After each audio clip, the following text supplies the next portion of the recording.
Howdy, y'all. Hope everybody's doing great this new year. Here is episode 4 of my story. We've had a lot going on in right now life. So it's been hard for me to prepare to tell you the stories of my past life. But I'm going to give it a shot, and I hope y'all enjoy. What you're looking at is Mobile, Alabama. The tunnel and the Mobile Bay is coming up, and then after that you'll see some shots of Florida down below Jacksonville. It's pretty awesome footage, I think.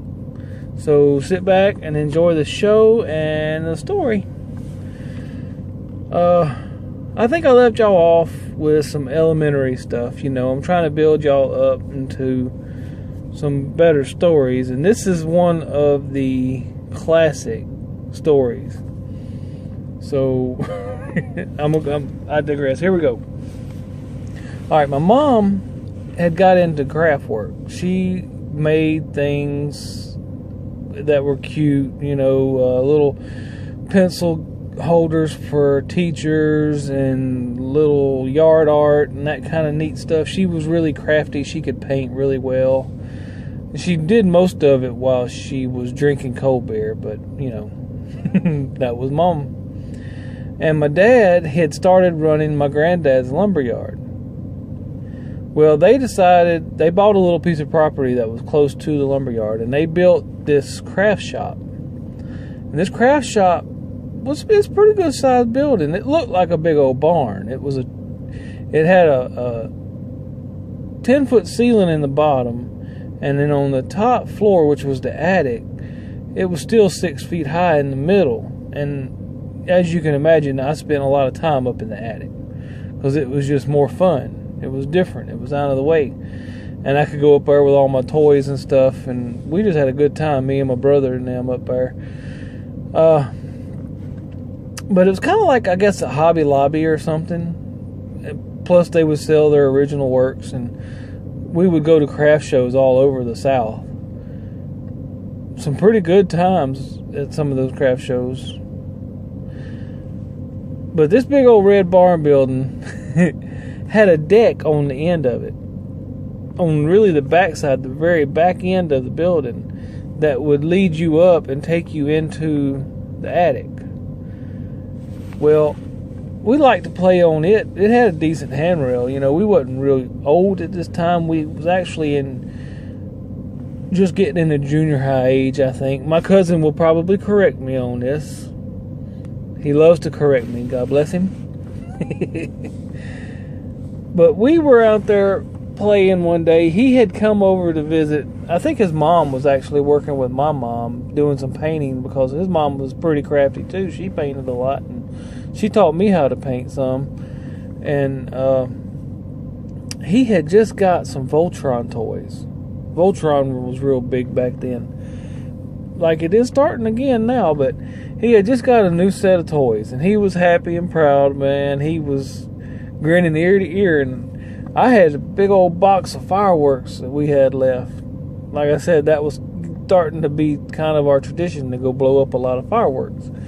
You're not a good redneck if you don't like to blow stuff up. Well, we got them fireworks, got up on that deck, and we're shooting them fireworks off. We had a box of fireworks, and he had his toys with him up there on the deck. And on one side of the deck, the steps came up. And on the other side of the deck, it was just kind of blocked off with the handrail. So there was like one way up to the deck, and the door to the shop was in the middle. Well, he was on the other end that was blocked off. And the box of fireworks was like where the door is to the shop. And I was on the side with the steps. We were just shooting fireworks and having a good time. Ain't no telling what we were talking about. We was ridiculous. But those brown lighters that come with your fireworks? Well, somebody, him or me, he claims it was me. I don't think it was. I think it was him. Dropped that lighter down in that tub of fireworks without realizing it. And a few minutes later, that thing started going off. Bottle rockets and firecrackers were going off like crazy. I took off running down the steps, not thinking what was going on with him. Well, when I turned around and looked back up there, I heard him hollering. And all I could see through the smoke was his silhouette kind of running in place because he couldn't go nowhere. He was jumping and running in place, so all I could see is this black silhouette in the smoke cloud. And as the smoke cloud grew, the box became on fire. Well, I was just worried he was going to jump off, so I ran down around where I might could have possibly caught him or whatever, but he was horrified. And he couldn't get to the shop, and he just basically had to wait till all the popping stopped, because it was popping under his feet, popping in his head, it was popping all around. Looking back, it's funny, but at the time he was horrified, and that's not funny. But poor guy. Once everything was done and we got the fire put out, we realized that his his Voltron toys, brand new Voltron toys, was over there by the firebox, and it burned everything. They melted all his toys up. And he still gives me a rip about that because he blames me for it. We were both shooting the fireworks. He could have done it just as easy as me. But yeah, I felt bad. It was just like somebody getting a brand new puppy and somebody just smashing it in the head with a hammer. Poor guy. I felt bad about it. I really did. But yeah, that was one of our funnier stories. Poor guy just standing there running in place, fireworks popping all over. And I got in trouble.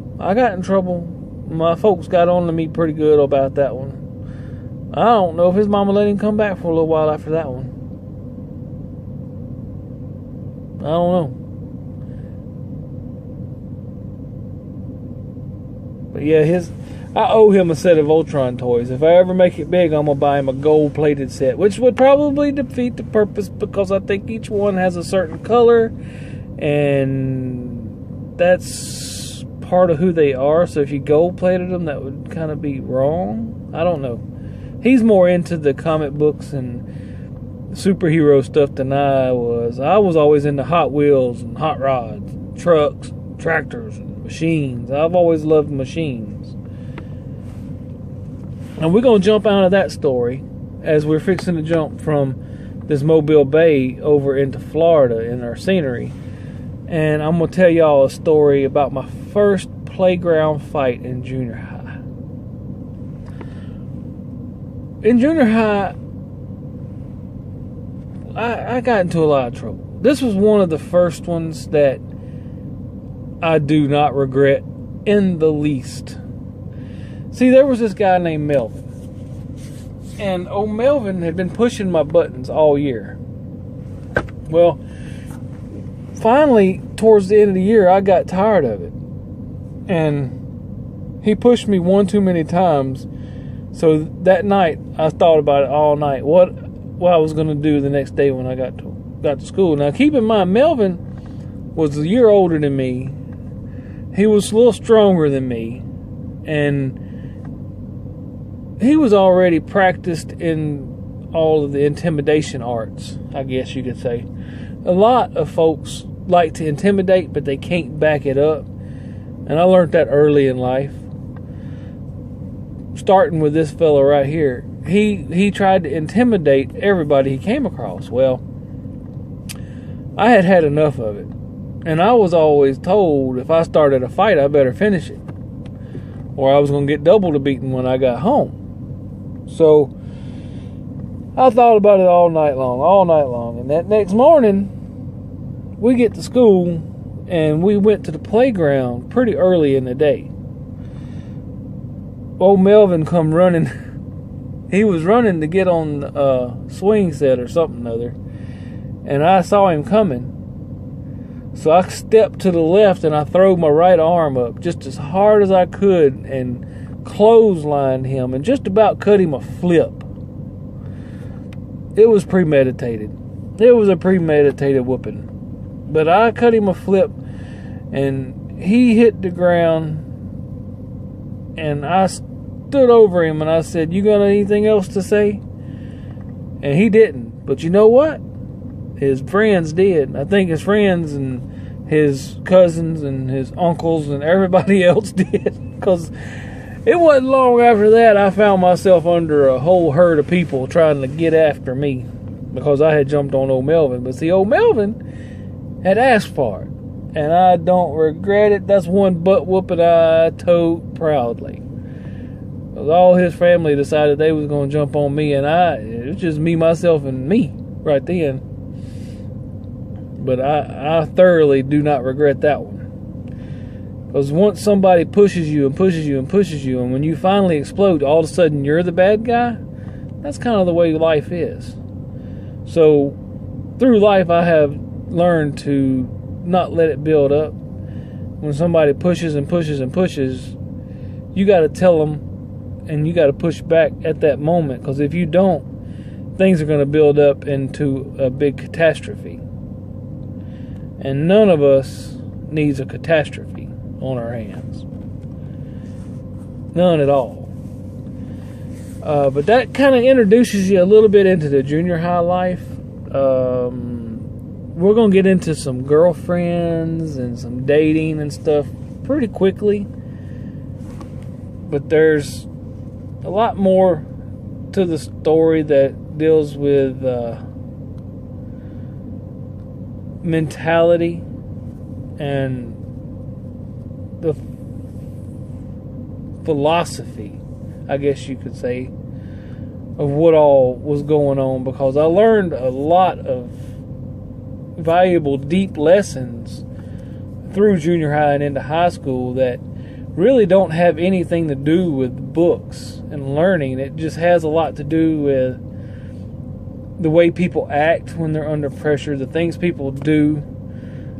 I would love to sit here and tell you all the stories at once, but I try to keep these short, 15 minutes and below. But yeah, I'm going to have to start a GoFundMe for some Voltron toys for my cousin. The whole set, too. The whole set. He'll never let me forgive that one. Even when we're old and in the old people home, he'll be talking bad about me for that one. I gave him some more to talk about later on too, especially when we start driving. Yeah, he was the butt of a lot of our antics. But I'm gonna leave it there. No music this week, because like I say, I try to keep them fairly short. So God bless, and keep it between the ditches, y'all.